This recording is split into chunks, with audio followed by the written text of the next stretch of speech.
જય જવાન જય કિસાન મિત્રો, આજે આપણે કપાસની અંદર ખાતર નાખવાનું કામ કરવાનું છે.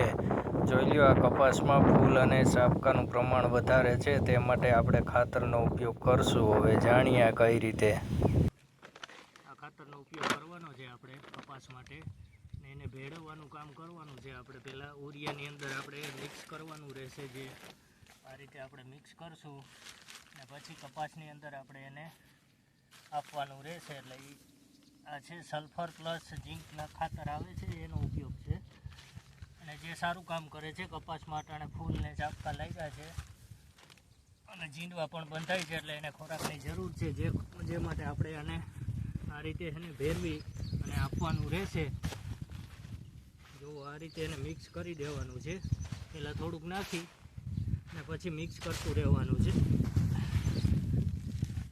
બને જરૂર હોય એટલું, જ્યાં સુધી ઉરિયામાં બિલકુલ ચોટી ન જાય ત્યાં સુધી એને મિક્સ કરવાનું છે. એટલે થોડું થોડું નાખી અને હાથ હોય એને ફેરવવાનું રહેશે. આ રીતનું કરી અને આપણે પછી ઉરિયા મિક્સ એને કરવાનું રહેશે. આ રીતે મિક્સ કરતા રહેવું એટલે મિક્સ થાય અને પછી એનું મિત્રો જોવો આવી રીતે આપણે ખાતર ભેરવી અને આવી રીતે કપાસના પાટલામાં ઉડવાડવાનું છે. એટલે જેથી કપાસને બધે આખા પાટલામાં ઉરિયા અને પ્લસ આ સલ્ફરનું મિક્સિંગ આપણે આખા પાટલામાં થઈ જાય, જેથી કપાસના બંને સાઈડના આમ ઉરિયા હોય એને બંને સાઈડથી જડી જાય છે.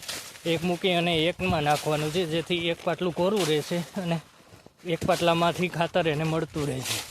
પછી થોડા ટાઈમ પછી 15-20 દિવસ પછી કે મહિના દી પછી પાછું ખાતર આપો ત્યારે પાટલું ફેરવી નાખવાનું, જેથી ઓલી બાજુના પાટલામાં જડતું રહે ખાતર. એટલે બંને બાજુનું ખાતરનું પ્રમાણ સરખું રહે અને માપસરમાં બધું એને મળતું રહે. બાકી જય જવાન જય કિસાન.